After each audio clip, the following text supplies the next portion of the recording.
तो देखिए, America Israel से जंग के बीच ईरानी संसद के स्पीकर ने खाड़ी देशों को धमकी तक दी है। उन्होंने कहा कि अगर वेस्ट एशिया का कोई भी देश अमेरिका और इजरायल की मदद करके ईरान के किसी भी आइलैंड पर कब्जा करने की कोशिश करेगा तो उसे इसका कड़ा जवाब दिया जाएगा। ईरानी स्पीकर ने चेतावनी दी कि ऐसे देशों का जरूरी इंफ्रास्ट्रक्चर ईरान के टारगेट पर होगा और जवाब बेहद सख्त होगा।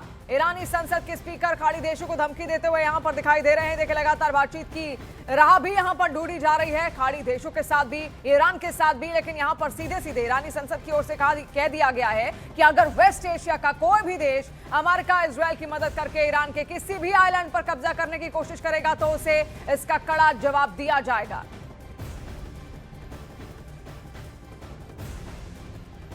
और देखिए, ईरान ने दावा किया है कि उसने अमेरिकी नौसेना के F-18 फाइटर जेट को मार गिराया। IRGC ने बयान जारी कर कहा कि ईरान की एयर डिफेंस सिस्टम ने अपने हवाई क्षेत्र में घुसे दुश्मन विमान को मार गिराया है।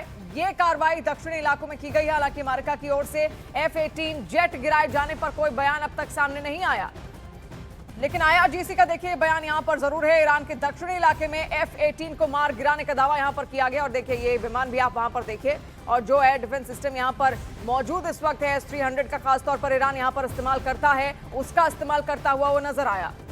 और ईरानी नेवी ने अमेरिका के भारी भरकम युद्धपोत अब्राहम लिंकन पर क्रूज मिसाइल से अटैक करने का दावा किया है।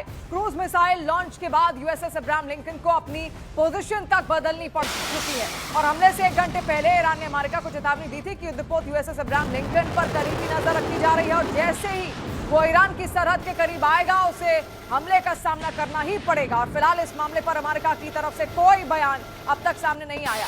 देखिए, USS अब्राहम लिंकन की तैनाती हॉर्मुज स्ट्रेट के आसपास यहां पर की गई है ताकि वहां पर जितने भी ऑयल शिप्स जा रहे हैं उनको प्रोटेक्शन मुहैया कराई जा सके। लेकिन एक वीडियो भी इससे पहले आपने यहां पर देखा होगा USS अब्राहम लिंकन का ही, जहां पर अमेरिका ये दावा कर रहा था कि ईरान ने उस पर हमला किया और ईरान ये कह रहा था कि अमेरिकी सैनिक खुद ही अपने विमानों पर हमला कर उन पर आरोप मढ़ रहे हैं। और देखिए, संयुक्त राष्ट्र में अमेरिकी राजदूत माइक वॉल्ट्ज ने बड़ा दावा कर दिया है। जहां पर अमेरिकी अखबार को दिए इंटरव्यू में माइक वॉल्ट्ज ने दावा किया कि इजरायल ईरान की जंग को नेतन्याहू नहीं बल्कि ट्रंप लीड कर रहे हैं। और इतना ही नहीं, ट्रंप ने कई बार नेतन्याहू को कड़ी फटकार भी लगाई है।